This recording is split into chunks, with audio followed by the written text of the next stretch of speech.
The Hale Foundation's innovators. Gala glowed beneath chandeliers that looked like molten glass suspended in midair. Laughter rose from every table, polished and effortless, the kind of sound wealthy people made when they were certain life would always bend in their direction. I walked in behind my family unnoticed as usual, even though this night was supposed to celebrate visionaries shaping the future. I had no idea the next few minutes would be the moment decades of quiet humiliation snapped in half, triggered not by my voice, but by a red Bloomberg alert that would expose everything I had built far away from their hands, their expectations, and their approval. My mother adjusted her diamond shawl as if preparing for a televised interview. My father offered discreet nods to donors and board members, greeting them like he owned the room. To him, I was simply extra space in the family photo present, but irrelevant. Evan, my brother, casually draped a hand over his chair and smirked. "Don't bring up your job tonight. People come here to hear about real achievement," his favorite line. We sat at a prime table close to the stage, close to the cameras, the kind of placement reserved for families who mattered. Every other guest seemed radiant, confident, unmistakably part of the world my parents adored. I blended into the background, which for them was ideal. The invisible child never embarrasses anyone. The orchestra shifted into a soft jazz number. Wine circulated. The room warmed with expensive charm. Whenever my father felt the comfort of being admired, cruelty followed with the ease of breathing. He lifted his glass.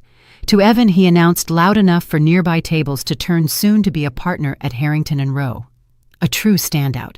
The pause that followed was perfectly crafted, just long enough to signal he had more to say, just long enough for humiliation to bloom. Unlike those who are still living paycheck to paycheck, his eyes slid toward me, casual and cutting. A soft ripple of laughter spread around our table. Polite, careful, but unmistakably real. My mother gave a sympathetic grimace that carried no actual sympathy. Evan glanced at me, amused. It was the familiar choreography of our household. My father threw the insult, the rest treated it like harmless entertainment, and I absorbed it silently. What none of them realized was that this would be the last time they ever spoke about me that way. The host's voice boomed through the hall. "Ladies and gentlemen, please turn your attention to the main screens for a brief Bloomberg breaking update." My father chuckled. "Maybe this one will mention Evan's firm." My mother touched up her lipstick. "Well, it certainly won't involve Lydia." The ballroom's 8 massive LED screens went dark, then blazed red. Bloomberg breaking Cho Tech innovations valued at $20 billion after record-breaking Series F. CEO Lydia Cho confirms new federal defense contract. The sound that followed wasn't silence, it was impact. A full-body hush that swallowed music, laughter, everything. The chandeliers seemed to hold their breath. My mother's champagne glass slipped from her hand and shattered. My father's jaw locked in mid-chew. Evan stared as though someone had rewritten physics. The broadcast rolled on mercilessly, footage of Chotech's quantum-secure communication chips, our labs, our patents, interviews with industry analysts calling the technology a historic shift in national cybersecurity. My name appeared again, then again, the larger. People twisted in their seats to look at me. Confusion, disbelief, dawning recognition. It moved across the ballroom like a slow, seismic wave. Faces I'd known my whole life were seeing me for the first time. My father blinked hard. My mother pressed both hands to her chest. Evan's mouth hung open like a door left ajar. The screen shifted again, revealing a single image. A woman standing in front of Hale Innovate's headquarters, calm and assured, the sunlight catching her smile. My hair was tied back, my coat draped neatly, my posture unmistakably that of someone who no longer apologized for existing. It took a full heartbeat before anyone at my table connected that woman to the one sitting beside them. My father choked out, "That can't be." But the announcer finished the sentence for him. Founder and CEO Lydia Cho. Whispers rolled outward in every direction. She built that company. Is she on the guest list? Her tech's already in federal trials. Hale Foundation will want her as a donor. Evan reached for my arm.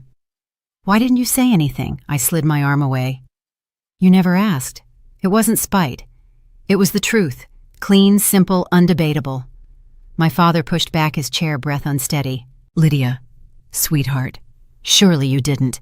But the screens now displayed every contract we had signed, every milestone we had hit, every accomplishment they had once deemed impossible for me. Every fact shredded years of their narrow assumptions. I stood slowly, the noise of my chair scraping against the floor, sounding louder than the orchestra had minutes earlier. The cameras moved with me, splashing my face across every screen, turning my existence into a fact the entire room had to confront. My mother's voice trembled. "Why would you hide this from us?" I met her eyes. "You taught me to." The shock on her face wasn't guilt, it was realization. All the years they had minimized me, underestimated me, treated me as an afterthought. None of it prepared them for a version of me that had built an empire outside their line of sight. I took a single step back from the table, then another. Conversations halted as I walked past, and as the ballroom parted for me like I was someone worthy of space.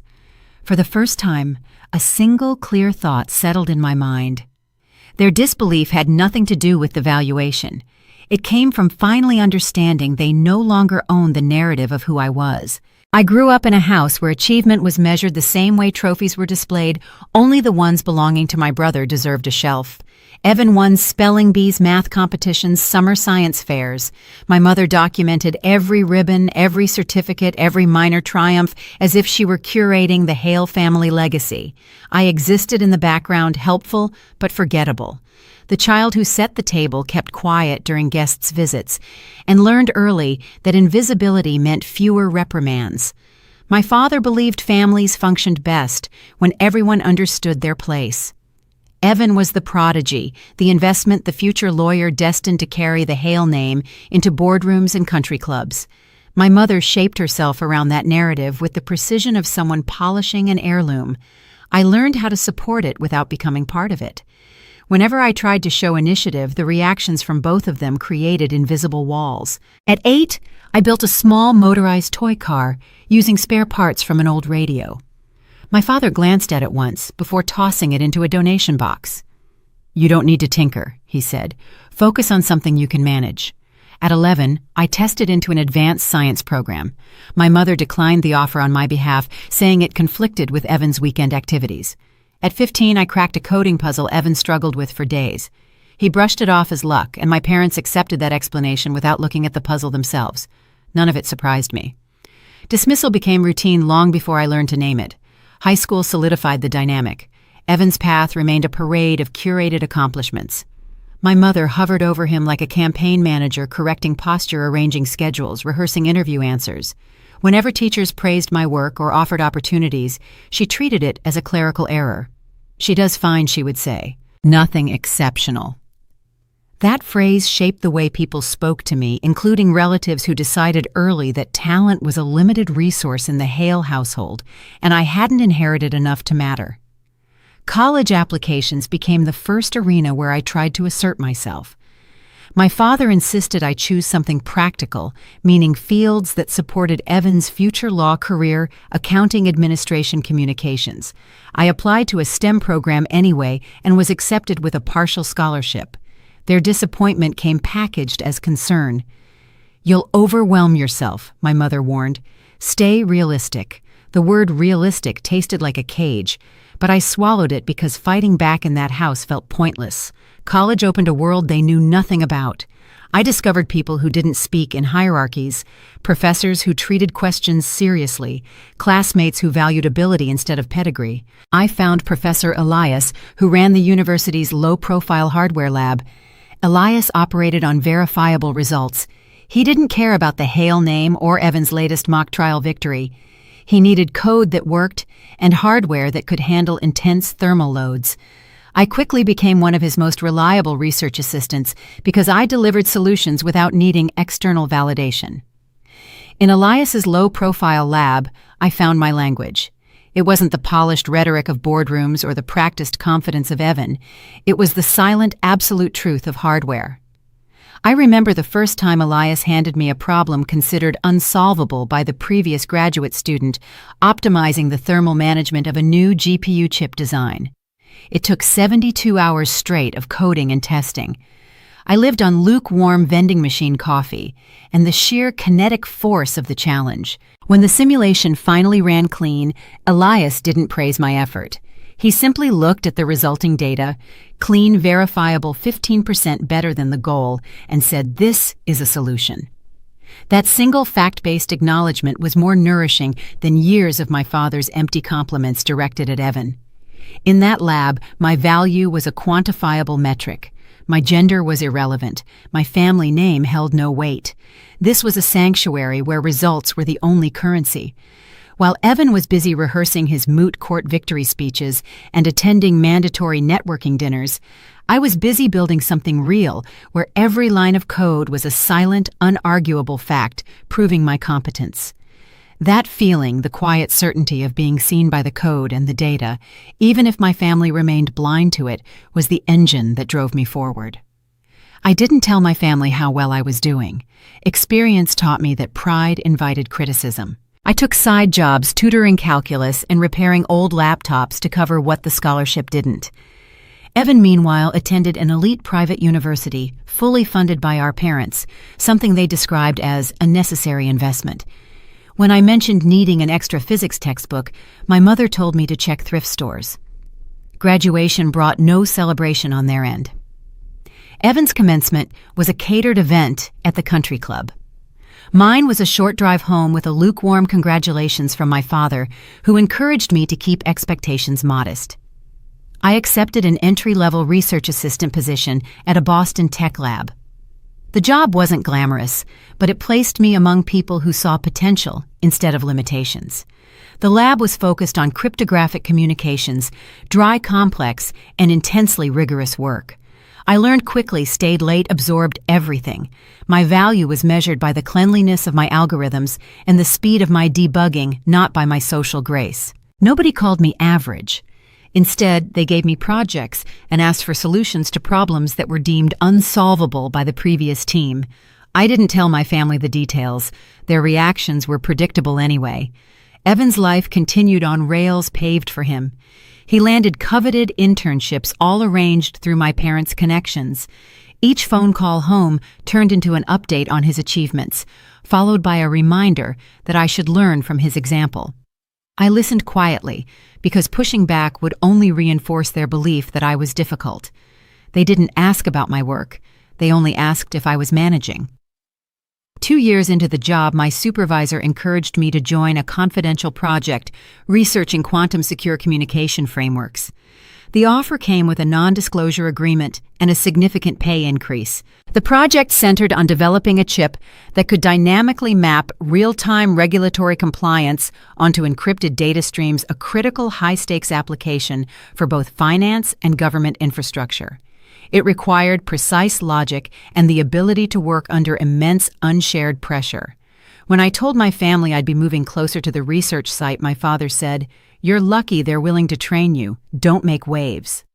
He assumed I was being supervised closely, never imagining I had earned the position on merit. My mother expressed concern that the work might be too technical, as though complexity was toxic to daughters. My real mentors became Dr. Anya Sharma, the lead cryptographer, and a small circle of engineers who valued clarity over celebrity. They saw my ability to connect the abstract logic of quantum theory to the practical execution of a commercial chip. They spoke the language of verifiable truth. They treated my ideas as assets, not as female curiosities. This was the environment where I found my true ambition. Every milestone became something I learned to celebrate alone. Small wins, breakthroughs, nights of clarity where deep focus turned into elegant solutions, none of it fit into the Hale family's worldview. I stopped sharing anything beyond general updates and polite reassurances.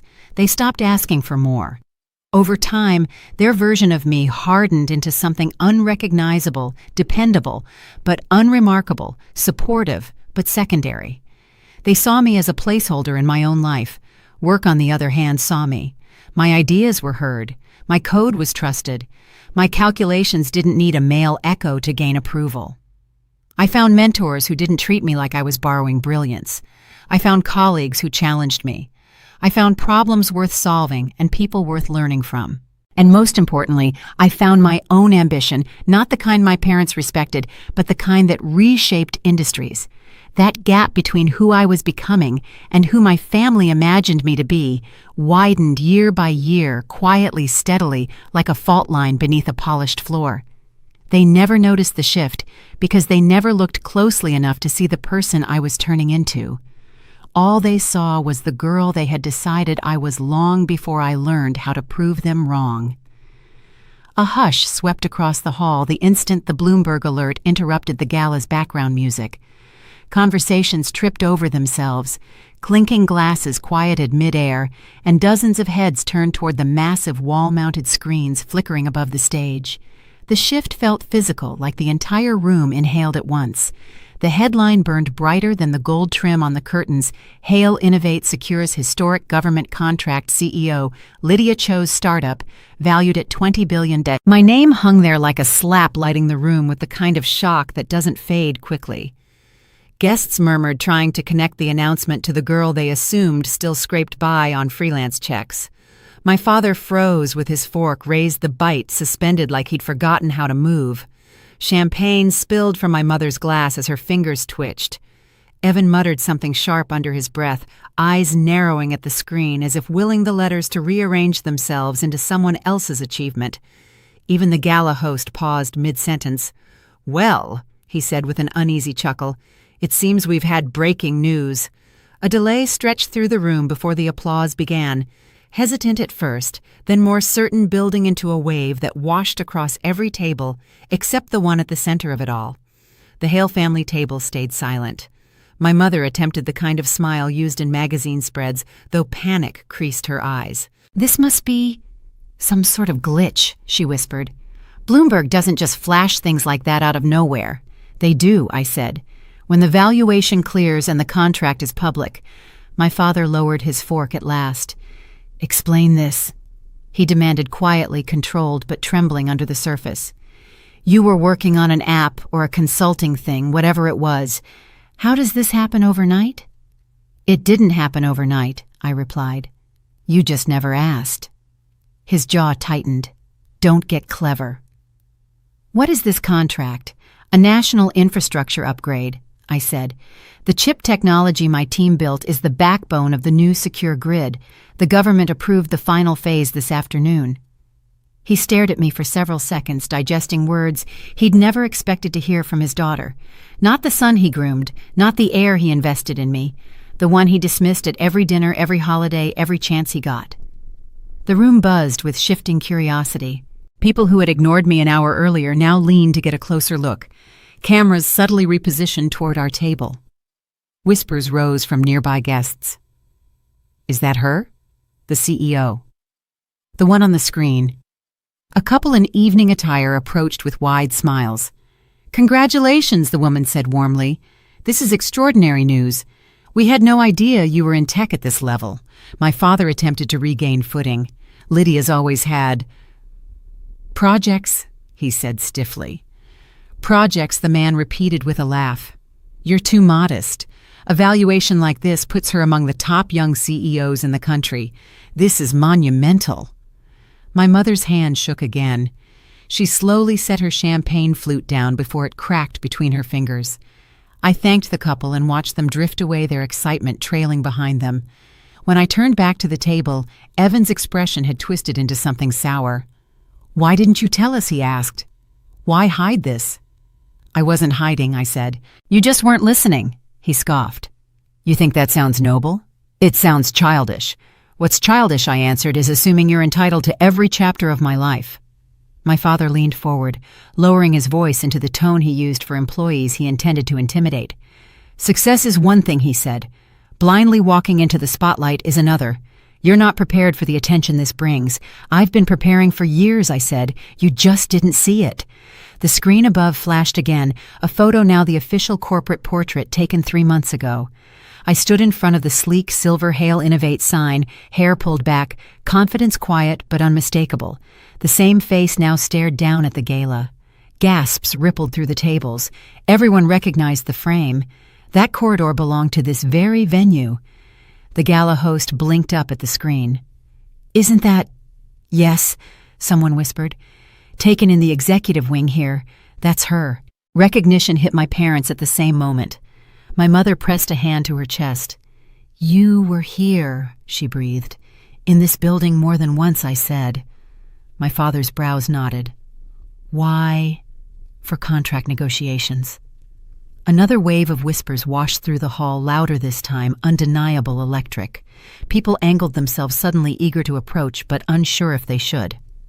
A prominent investor stepped forward, first hand extended. "Ms. Cho, if you ever consider expanding your next round, we'd be honored to meet with your team." My father flinched, as if the man had reached past him. I shook the investor's hand calmly. The gesture wasn't triumphant. It simply fit the moment, a recognition of the work that had gotten me there. When he left, silence settled over our table again, a silence with weight, with history, with everything unsaid, pressing against the edges. My father finally spoke, each word forced through disbelief. "You built a $20 billion company and didn't think to involve your own family." "I invited you," I said, "just not into a role you're used to. And what role is that supposed to be? A spectator?" He tried to form an argument, but nothing came out. The man who always had answers suddenly had none. Across the room, the screen continued to cycle through the announcement, the valuation, and my name. No one turned back to their meals. The Gala had acquired a new centerpiece, and it wasn't Evan or the Hales or their legacy. Everything orbited the headline, glowing on the wall. My mother whispered something barely audible. "This changes everything." She was wrong. It didn't change anything. It revealed everything. The moment I stood up from the table, the room felt different. Not louder, not brighter, just sharper, like every conversation carried a new edge. People glanced over with curiosity instead of dismissal, and for the first time all evening, my parents didn't know how to position themselves. My mother hurried after me, her heels tapping fast against the floor. "Lydia, stay close," she whispered, adjusting her smile as two donors walked by.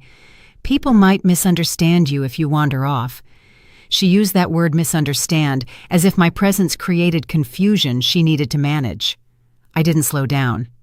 My father joined us, wearing a smile that didn't reach his eyes. "You've caused quite a stir," he said, his voice holding the sharpness of someone desperately trying to reclaim authority. "A little warning would have been considerate." "There was nothing to warn you about," I replied. "You never asked about my work." Evan caught up, his smile frozen in place for the benefit of onlookers. "You shouldn't have stood up like that," he muttered. "People think you're making a scene." I eased my arm free as he tried to guide me. I didn't storm off. I removed myself from a situation that didn't require my participation.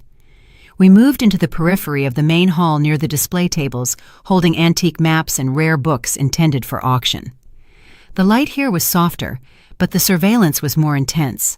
I noticed the subtle shift in the body language of the guests. Before the alert, they occupied the space freely secure in their own status. Now they observed me through the lens of verifiable power.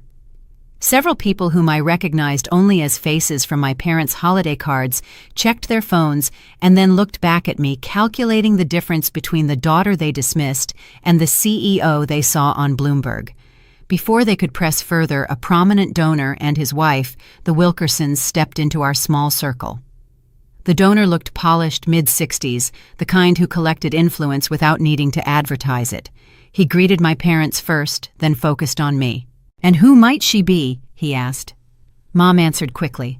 "Our daughter. She's visiting for the event." The word visiting landed flatly. He turned to me directly. "What do you do?" Dad let out a soft laugh, trying to minimize the moment. "She's still finding her direction." I met the donor's eyes. He wasn't unkind. He was simply trying to fit me into the lineup of roles he assumed every family displayed. "What's your field?" he asked again, this time more pointed. Dad stepped in a bit too fast. "She's not established yet." The donor's gaze flicked between us. Confusion surfaced, subtle but unmistakable. He studied my parents' faces, then mine again, as if recalculating the hierarchy he'd assumed. "I see," he murmured, though his tone said he didn't. Evan tapped the rim of his glass, trying to reclaim the attention. "She helps out where she can," he offered. "Nothing official yet." The donor's wife joined him, scanning our faces. "Everything all right over here?" she asked. Her husband spoke before anyone else could answer. I asked her what she does, and no one seems willing to let her speak. His tone was observational. Mom stiffened. "That's not true. She's simply private. I asked her," he repeated. Mom's eyes darted toward me. "Say something, Lydia." I shook my head. "No." The donor's wife studied me with quiet clarity. "You don't seem lost," she said. "You seem withheld." My father bristled. "That's quite a suggestion." "No," she replied, still looking at me. "It's an observation. Families usually present their strengths proudly. Yours seems hesitant to present her at all." Mom's breath hitched. Dad's jaw tensed. Evan tried to laugh it away, but the sound fell flat. The donor lifted a hand, gently stopping my father from arguing. Then he looked at me one more time. "What do you call what you do?" "I run a $20 billion technology company," I said. "No defense, no performance, just the fact." The donor held my gaze for a moment, then gave a single nod of acknowledgement. His wife offered a sincere smile. They stepped away, clearly uninterested in more Hale family commentary. The silence they left was less awkward than the silence my family created. It was charged with possibility. My focus drifted away from their faces and onto the logistics of the room. I mentally cataloged the number of media cameras present, the estimated size of the crowd, and the likely reach of the Bloomberg alert on the East Coast financial circuit. My father had mentioned I wasn't prepared for this attention. He was correct that I hadn't planned the timing, but he was wrong that I hadn't prepared the facts. Every piece of data, the valuation, the contract, the technology was rigorously built to withstand this exact level of public scrutiny.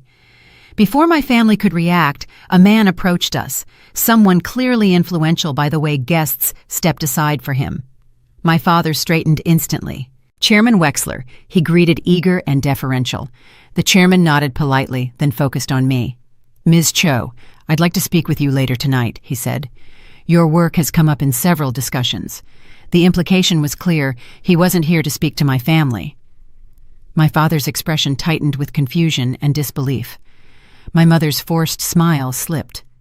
Evan's eyes narrowed as though recalculating a formula that suddenly stopped balancing. "Why would he want to talk to you?" Evan asked. "Because he understands the space I work in." "You—" My mother sounded stunned. "He didn't even speak to your father. He didn't need to," I said. Dad exhaled, slow and controlled. "You're misreading this. People here are polite. They'll say anything to make guests feel seen." "He wasn't being polite," I said. "He was being direct." Evan pushed a hand through his hair. "This is getting out of hand. What is you acting like this is normal?" "It is normal," I said. "You just never noticed." I took a moment to absorb the realization settling over their features. It wasn't just shock at the number. It was the dawning awareness that their decades of condescension had been built on a fundamental strategic misjudgment. They had invested time, money, and reputation into one narrative, Evan's path, while completely missing the tectonic shift occurring 2 feet away, my company. This failure wasn't personal. It was a business error measured in billions of dollars and missed influence. Their silence carried disbelief, not acceptance. I didn't argue. I didn't explain. I didn't fill the space. Standing there, I realized I no longer felt the familiar pressure to shrink myself so they could stay comfortable. Their confusion didn't belong to me. I stepped away from them, steady and unhurried. Just from a distance, they no longer had the power to close. The applause faded, but the humiliation still clung to the air, thick and heavy. Memories of that night. The night everything collapsed, slid back into place with an ease that frightened me. The gala lights, the music, the polished smiles around me, now only made the contrast sharper. 2 years earlier, I'd stood outside my parents' house in Chicago with freezing hands wrapped around a manila envelope. My proposal sat inside a blueprint for a microchip system I'd spent 18 months developing. This wasn't just a pitch. It included the full schematic for a self-contained unit, utilizing my proprietary dynamic mapping algorithm capable of real-time regulatory checks at the hardware level, the core intellectual property of what would become Chotech. My father had agreed to take a look, though his tone had suggested he'd already made up his mind. Still, I clung to a tiny thread of hope as I walked through the front door. They were waiting in the dining room. My father was at the head of the table. My mother was expressionless.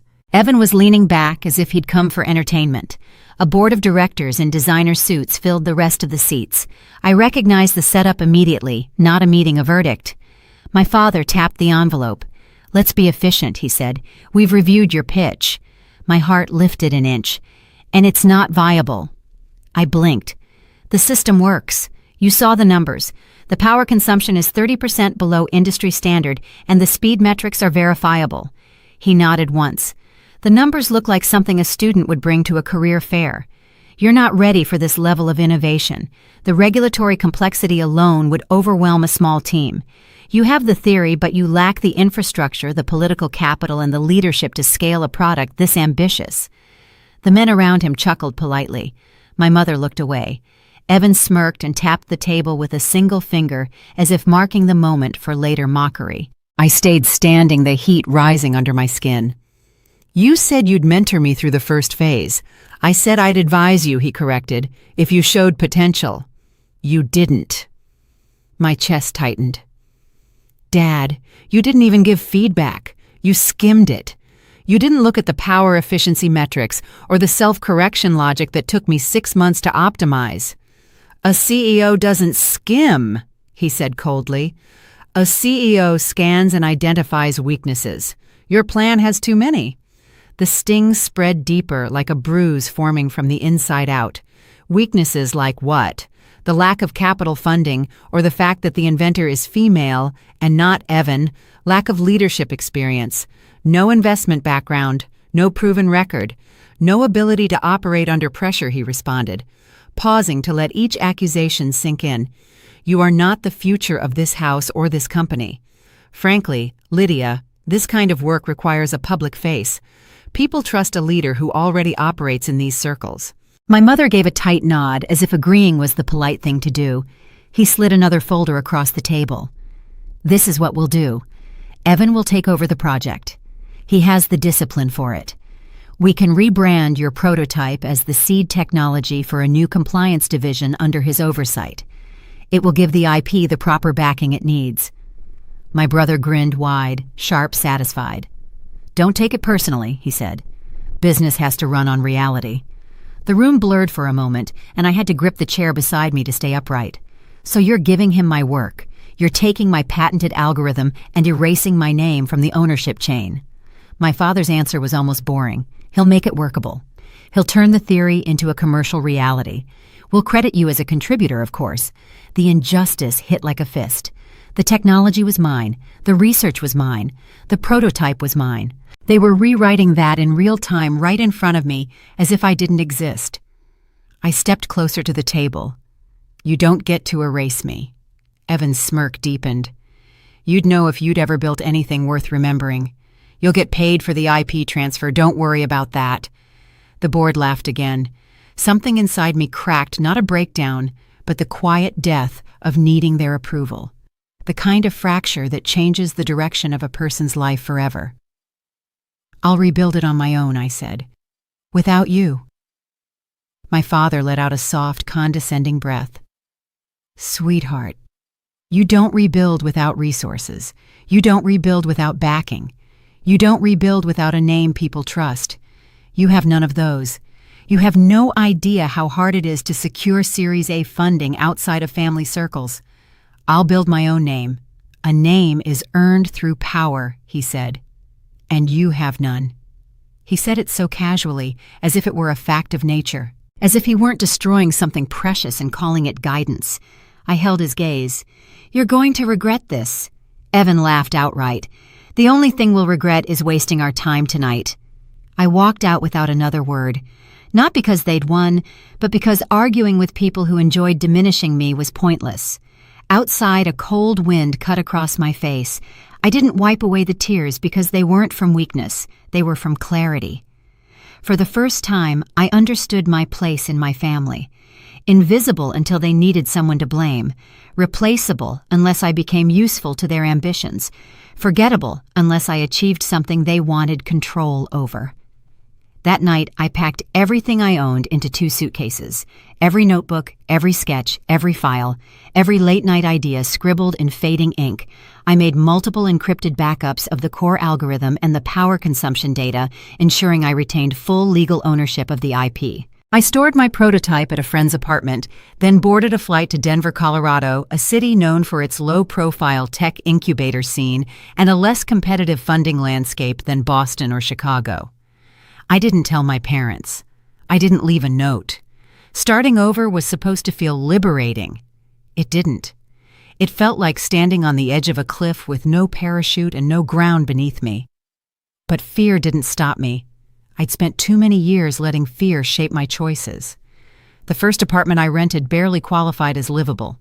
The pipes clanged all night, the radiator hissed steam into the air like a dragon, and the windows let in snow even when shut. My savings thinned fast. I took on part-time work copywriting for tech blogs, consulting for small inventors, anything that kept the lights on. I coded in the laundry room because it was the only space with decent ventilation and a power outlet that didn't flicker. I lived entirely on the verifiable truth of my code, where the results were black and white, and the opinions of my family were irrelevant noise. But at night, the prototype glowed on my desk. The same device my father had dismissed as amateurish. The same idea my brother tried to steal. The same vision they thought they could bury. Those nights I built, brick by brick, line by line, failure after failure, until the failures started to sharpen into something that resembled progress. 1 year later, the first working beta was complete. 6 months after that, a seed investor wrote the first check with shaking hands. Another year later, my team and I stood in a rented office space with peeling paint signing the contract that would change everything. Looking around the gala now, at my parents struggling to contain shock, at Evan shrinking in his chair, at the guests whispering like they were witnessing a coronation they hadn't prepared for, I felt none of what I'd felt the night I left Chicago. No grief. Their reactions didn't stir the old wounds. Everything that used to hurt had burned off long before tonight. What stayed in its place was clarity. The moment had come full circle. They tried to erase me. Instead, they cleared the path. The house looked exactly the same on the outside porch light, glowing curtains drawn the neat little yard my mother obsessed over, but nothing about it felt like home when I pulled into the driveway that evening, days after the gala. Their text message had been abrupt, presumptive, and so deeply familiar. "Be here tomorrow at 6. We need to talk. No question, no courtesy, just the expectation that I would show up because that's what I'd always done." I didn't ring the doorbell. The knob turned easily under my hand, and the warm light from the foyer spilled across the floor. Voices drifted from the dining room. My father's impatience, my mother's anxious fluttering, Evan's smooth confidence threading through every other sound. Dad straightened the moment he saw me step inside. Finally, he said, as if I'd inconvenienced them by arriving at the exact time they demanded. Mom moved fast, smoothing her blouse and forcing a smile. "Let's sit down. We've been waiting." Evan leaned back in his chair with the smug ease of someone who thought this entire meeting revolved around him. I stayed standing.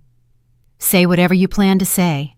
Mom blinked, unsettled by the tone-flat calm and absolutely done. "Honey, you don't have to be defensive. We're just worried." Dad folded his hands like he was opening a disciplinary hearing. "This valuation news, $20 billion, it's dangerous. Too fast. Too public. You need guidance before you make a mistake you can't walk back. The market volatility alone at this scale requires a seasoned advisory council." A slow breath settled into my chest. "You mean control?" Evan cut in before Dad could respond. "We want to help you make decisions. Big decisions, strategic decisions. You're still new to all this. Specifically, Dad and I believe the company needs immediate legal counsel on the governance structure. We propose a non-dilutive mutual oversight agreement." Funny, I said. I don't remember anyone offering help when I worked 2 jobs and coded through the night in the laundry room. Mom flinched. Dad's jaw locked. Evan smirked like I'd just confirmed whatever story he'd written in his head about me being too emotional for leadership. Dad leaned forward. "You're overwhelmed. Anyone can see that. This is why families step in, to protect each other. The federal defense contract you signed exposes you to political risk you don't comprehend. We can mitigate that by providing a layer of established political and financial expertise. From what your own inexperience." The room didn't echo. It throbbed. I built Hale Innovate without any of you. I secured investors on my own. I filed every LLC document. I ran every pitch meeting. Not one person in this room lifted a finger. My current legal team has secured the IP and vetted the contract. You are attempting to solve a risk problem that does not exist. Evan exhaled a laugh, short, dismissive. "Lydia, come on! You had a roof. You had food. You had a stable home because Mom and Dad worked hard. You didn't build this alone. That foundation means we deserve a voice in how you manage its success. That roof," I said softly, "was the place you told me my ideas were unrealistic. That food came with a side of criticism every night I didn't measure up to you." Mom's voice wavered. "We didn't criticize you. We tried to keep you grounded. You kept me small." Dad slammed his palm against the table. "Enough. This bitterness helps no one. You're acting irrational, hard-headed. You've let success warp your sense of judgment. We are talking about billions of dollars in national security contracts. You cannot handle that volume of complexity with a chip on your shoulder. Irrational, because I set boundaries. You're disrespectful," he fired back, "and disrespect leads to bad decisions. The decision that worries you is that I said no to you," I countered. "What decision worries you?" Dad's eyes flicked toward Evan before settling on me. "We think the company needs oversight, real oversight, shared authority. The structure must be amended to include a non-executive board chair, which your mother and I would nominate. It's standard practice for a Series F company." "There it is," I murmured. "You assume I haven't already established a non-executive board chair who has more experience in the sector than you combined." Mom rushed in again. "This is for stability, for your safety, so you don't burn out or make a catastrophic mistake. We are asking you to recognize the wisdom that comes with age and experience." A faint smile tugged at my mouth. Why wasn't anyone this concerned when Evan crashed Dad's car or lost $10,000 gambling in college? Where was the wisdom when he failed the bar exam the first time? Evan's posture stiffened. "That's irrelevant. It's extremely relevant." Dad's voice cut the air. "Enough dragging your brother. He's trying to help." "No," I said. "He's trying to inherit a company he didn't build. And the mutual oversight agreement you drafted attempts to bypass my existing fiduciary duties to my shareholders," Mom whispered. "That's not fair." "Fair." My voice wasn't raised, but everything inside me sharpened. "You told me to stop dreaming. You told Evan to go conquer the world. You told me to be grateful. You told Evan he deserved more. I learned the business logic from my shareholders who value performance over pedigree." Silence settled across the table, heavy and undeniable. Dad cleared his throat. "This attitude isn't sustainable. You will sit with us, sign a mutual governance agreement, and allow the family to manage risk." A breath left my lungs slowly. "No." The word hit harder than any argument. Dad stood. "Excuse me." "You heard me." Mom pressed her hands together. "Lydia, sweetheart, I'm not signing anything. I'm not handing control to anyone. And I'm not pretending this intervention is about my well-being. This is an attempt at a hostile acquisition disguised as family concern." Evan scoffed. "You're impossible. I'm independent." Dad's face reddened. "If your company collapses, don't crawl back here expecting us to fix it. The Hale name is not a safety net for reckless entrepreneurship. I'd never come back for that." Mom's voice cracked. "So you'll just walk away from your family? I'm walking away from the version of my family that only values power when it benefits them." Evan rose from his chair, finger pointed in accusation. "So that's it. Now that you're rich, we're beneath you." "No," I said, "but you're behind me. That's the part you can't accept. You are lagging the industry, not leading it." Mom reached toward me, desperation bleeding into her voice. "Can't we talk about this like adults? I have talked," I said, "for years." Nobody listened. Dad started again, but I cut him off. You don't get to demand loyalty from someone you taught to doubt herself. I picked up my bag. The weight felt lighter than it ever had in that house. Mom's voice trembled.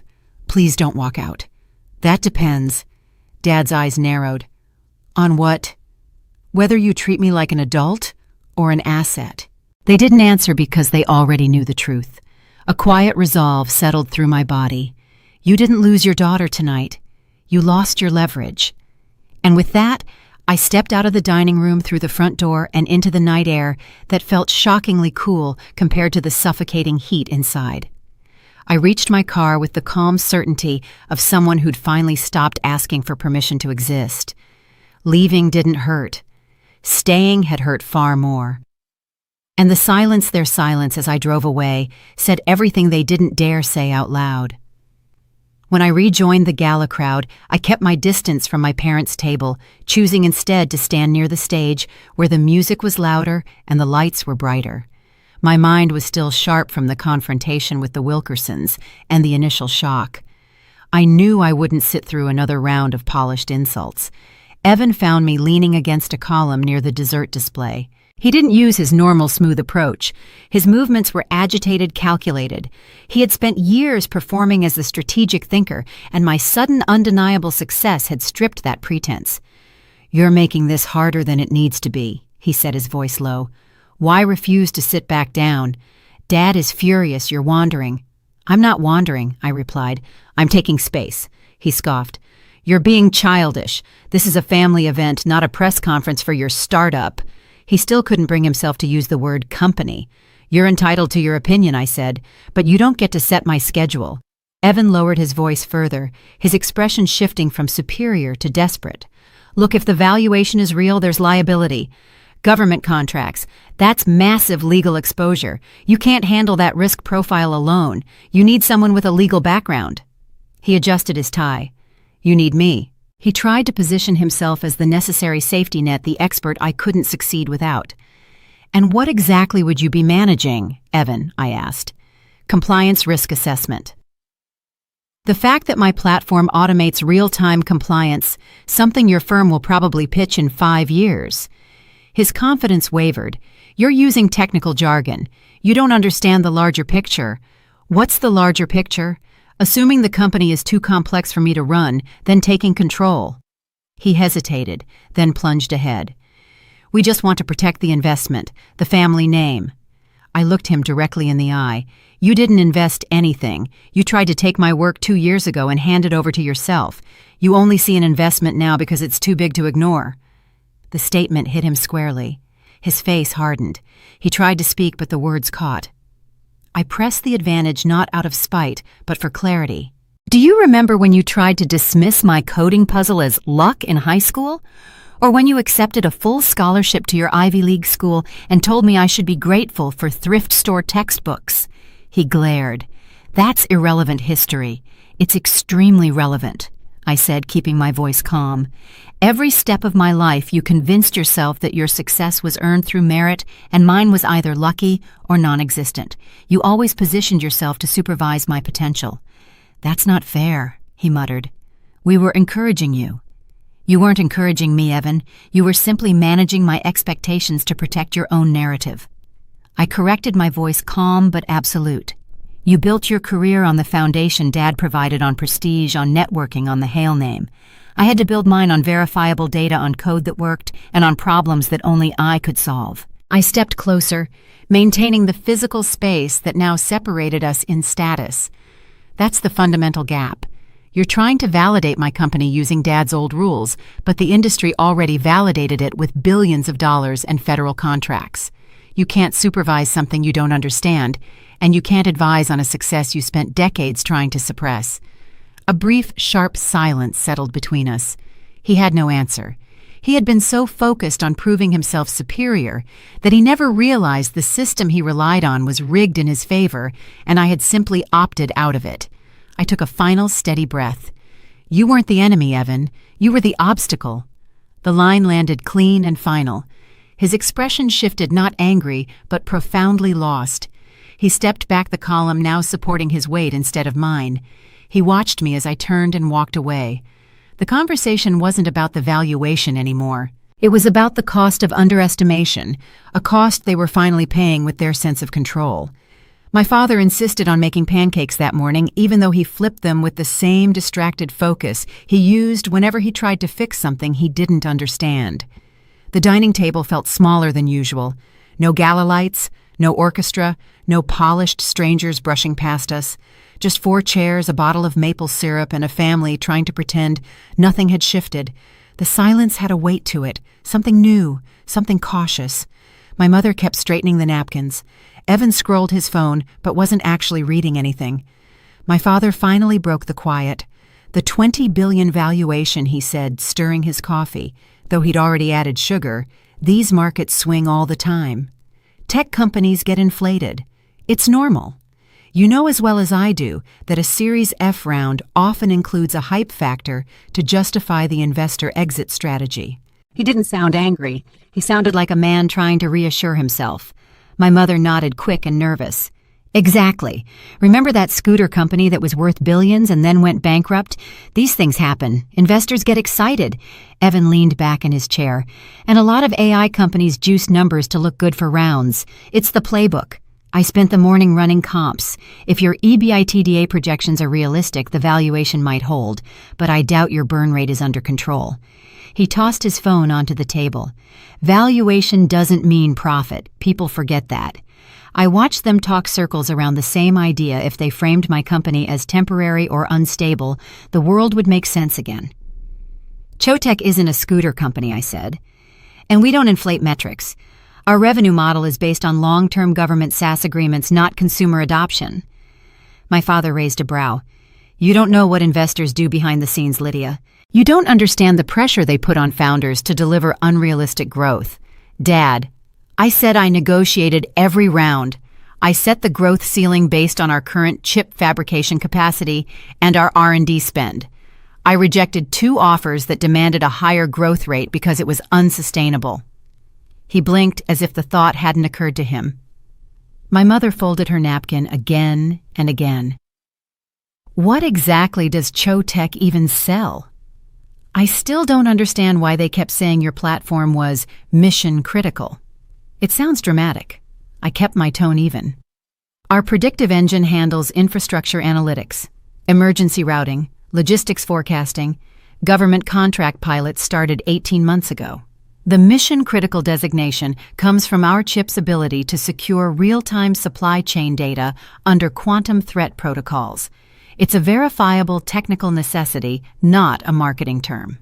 The napkin in my mother's hand stopped moving. Evan tapped a knuckle against the table.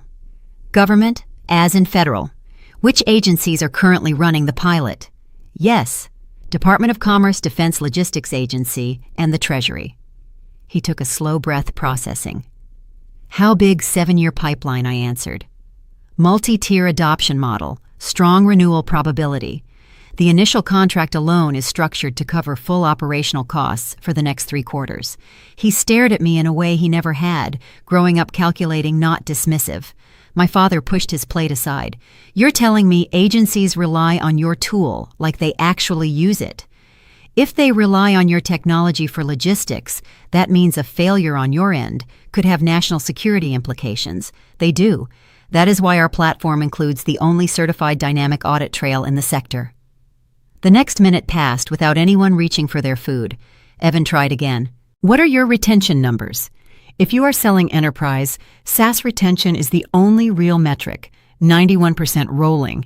The contracts include a built-in regulatory friction cost that makes churn financially illogical. His eyes widened before he masked it. He understood retention. He understood what 91% meant. My father sat straighter, shifting into a tone I recognized from years of him giving guidance. But scaling at that level brings risks. Legal exposure, infrastructure strain. You should consider stepping back and hiring an experienced CEO, someone who's been through hypergrowth before. A founder stepping aside for an experienced operator is a sign of maturity in the investment community. I shook my head. I've been through it. I oversaw the architectural transition from a monolithic design to a scalable microservices architecture 6 months ago. The infrastructure strain is budgeted and mitigated. He hesitated. You've been through the early stages, sure, but running something this big? I've been running something this big for a while. I learned hypergrowth from the ground up, not from a textbook. He fell quiet again. Evan drummed his fingers against his knee, processing the implications. If the valuation holds, he muttered, you'll move into enterprise dominance within 2 years. The political exposure alone will put you in direct contact with congressional committees. I nodded once. That was the accurate timeline. He swallowed, and I saw the realization settle. He had misread the entire field market trajectory, industry direction, and most of all me. My phone buzzed on the table. An email notification slid across the screen. U.S. Department of Commerce Roundtable Invitation, Critical Infrastructure and Emerging Tech. My mother leaned forward without meaning to. Is that normal? She asked.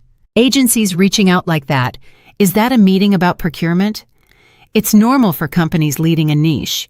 It's an advisory panel meeting. They want to know the future of the sector, and they want my input.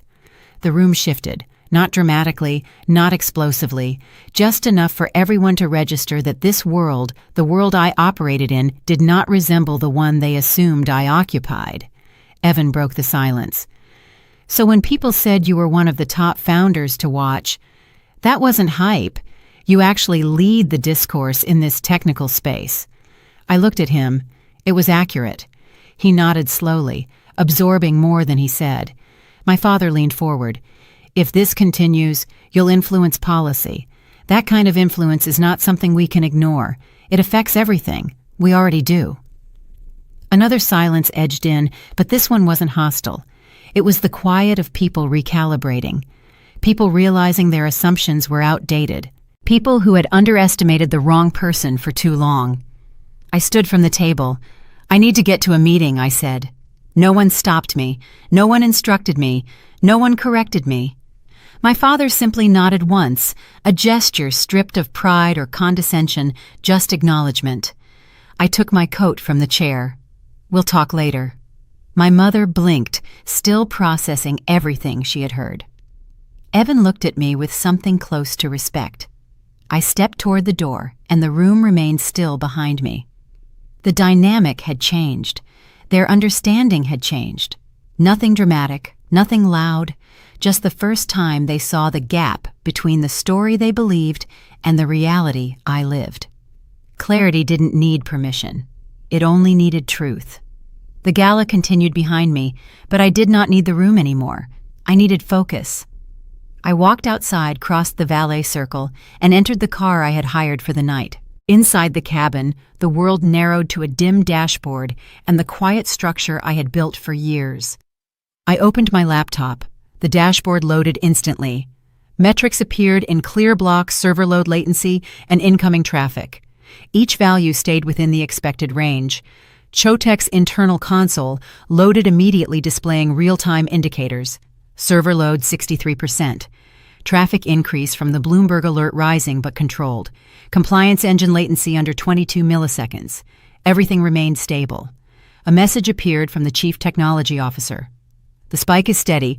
I'm adjusting the autoscaler to handle projected overnight flow. The system is holding. The tone was brief and efficient. It was the language I relied on. My phone vibrated with a steady stream of notifications, partnership requests, interview invitations, and 2 panel requests from conferences I had once watched through live streams. A senior official from the Department of Commerce requested a briefing as soon as possible. None of it altered my pulse. The system performed as designed. The work was held. Another message arrived from our largest enterprise client. We saw the coverage. We want to accelerate Phase 3. Can we meet Monday? I replied. I will schedule it. Phase 3 is feasible with a 2-week preparation window. No hype, no performance, only action. My family had insisted for years that I required their guidance. The quiet car made the truth clear. My competence did not depend on their belief. I reviewed the regulatory queue next. 43 pending items, 9 marked urgent. I opened the first request and inquiry from the Department of the Treasury about cross-border compliance mapping. The task was straightforward. I drafted a response describing the encryption chain, attached the validated audit, and forwarded the packet to my policy team. Decision, execution, documentation. This rhythm defined my actual life, the one none of them had ever attempted to understand. Another email entered my inbox. From the Dean of Hale University, subject invitation to keynote our winter forum. Under it was a message from 2 years earlier, the same dean declining my offer to guest lecture. His explanation stated that undergraduate-level coding insights are not suitable for our graduate program. He had copied his assistant by accident. I archived the message without comment. The new tone was urgent. We believe your work represents the future of secure systems. Our faculty would be honored to hear from you. I replied with one sentence, I am unavailable this season. Next year may be possible. Not revenge, prioritization. The car remained warm. A light drizzle touched the windshield. I looked outside for a moment, observing the city's lights without attaching meaning to them. They simply existed. This was the first night in years when my thoughts were not shaped by arguments, dismissals, or expectations. There was no father interrupting me. There was no brother offering unsolicited advice. There was no mother reducing my work to a hobby. My decisions were direct. My direction belonged to me. A new notification arrived from the chief executive officer of a Fortune 100 company. 3 years ago, he had rejected my pitch and dismissed my chip prototype as a niche experiment. Now he wanted immediate onboarding. I reviewed the request, checked system capacity, evaluated potential strain, and forwarded it to legal with a note draft terms with a premium rate clause. No exclusivity. My younger self would have felt vindicated. My current self felt nothing except clarity. I closed the laptop and stayed still. The light from the street reflected faintly on the car window, diffuse and quiet. I did not crave applause or recognition. The functionality of the system was enough. It had always been enough. My independence was not an act of rebellion. It was a structure I had built deliberately, task by task, choice by choice. I checked the time. Midnight. My parents probably noticed my absence at the table, but they understood that calling me would not change anything. Their opinions no longer influenced the work in front of me. I instructed the driver to take me home. When I entered my apartment, a quiet loft overlooking the river, I placed my laptop on the counter and poured a glass of water. The silence filled the room in a steady, unobtrusive way. There were no footsteps and no demands, only me and the company I had built. Before going to bed, I opened one final dashboard, the 7-year growth projection. The graph rose in a clear upward line. There was nothing else to interpret. The data spoke clearly. I turned off the lights and let the room settle. I did not feel triumphant or emotional. I felt grounded. Tonight was not a victory, it was operation, and that was enough. I arrived at my parents' house the next evening without expecting a particular outcome. The porch light was on. My mother opened the door without her usual enthusiasm. "Dinner is ready," she said. Her tone was neutral. The dining table had 3 plates and nothing else. No decorations, no attempts to create an impression. It looked like a meal, not a performance. I sat down. They followed. My father spoke first. I watched the interview from start to finish. "Your explanation of the system architecture was clear. I understood why the contract was approved. This was acknowledgement, not flattery." My mother rested her hands on the table. "People called the house today. Reporters, old colleagues, relatives. We told them we would not comment. This was the first time they treated my work as something that belonged to me." My father shifted slightly. "You presented ideas for years. We dismissed them." "That was a mistake." His voice stayed steady.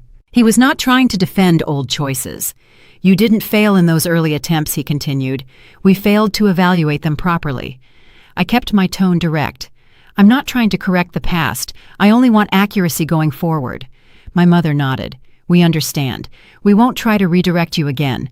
"That is necessary," I said. The room stayed quiet for a few seconds. Not uncomfortable, just clear. After dinner, we moved to the sitting room. No one tried to create small talk. They waited. "What is next for the company?" my father asked. expansion into additional regions, strengthening policy partnerships, funding a research program for university labs. He processed this without judgment. You have the structure for it. I do. The Foundation's board asked if I wanted to release a statement about the valuation, he said. I declined. Why? It is your achievement. If I commented, it would imply ownership. This answer was straightforward. It matched the tone of the evening. When it was time to leave, he walked me to the door. You did not have to speak with us again, he said. You chose to. I wanted to establish new terms, I replied, not repair old ones. That is reasonable. My mother placed a scarf around my neck. Drive safely, she said. No added instructions.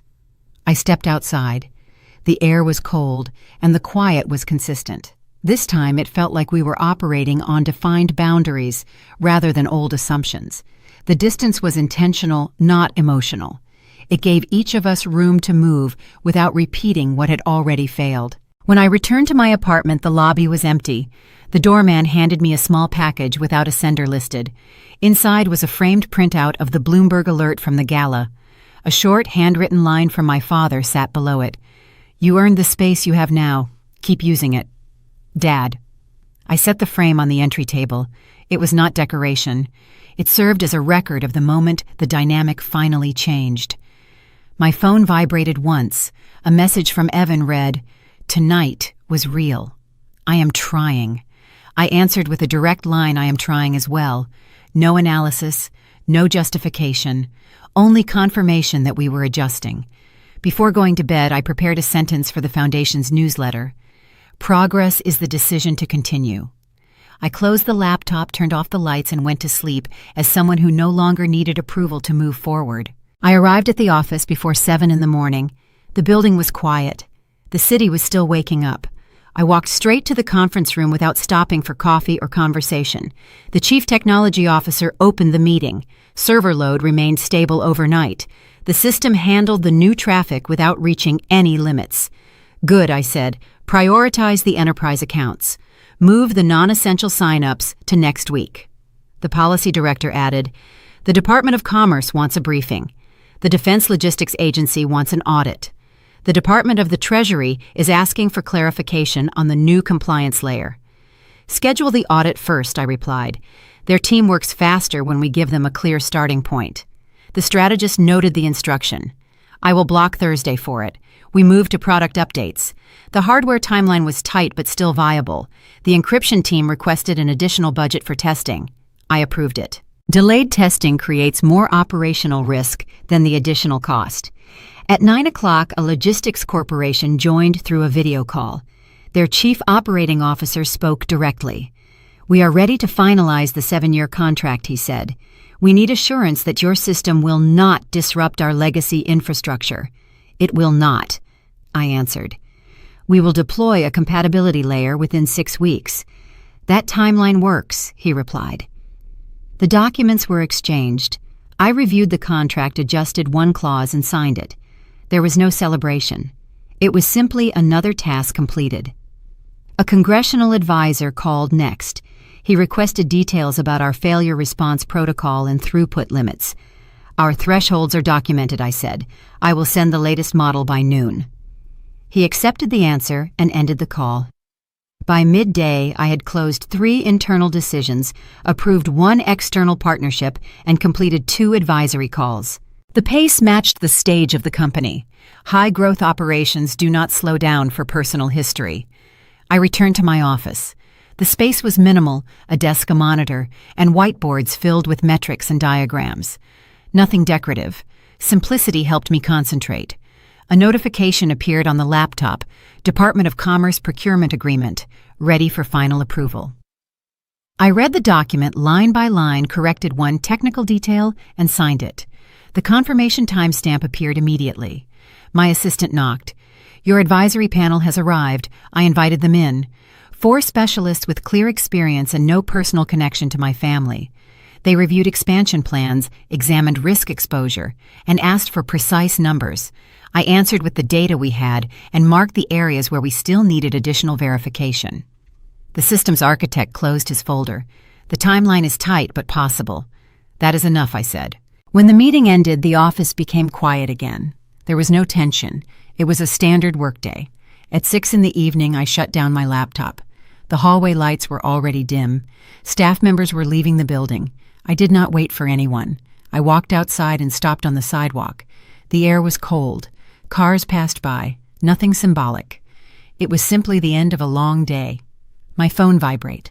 A message from the Chief Technology Officer. "We can begin the next deployment whenever you are ready." I typed back, "Begin the deployment." Then I put the phone away and walked down the street. The day was not a turning point. It was routine. It was the next step in the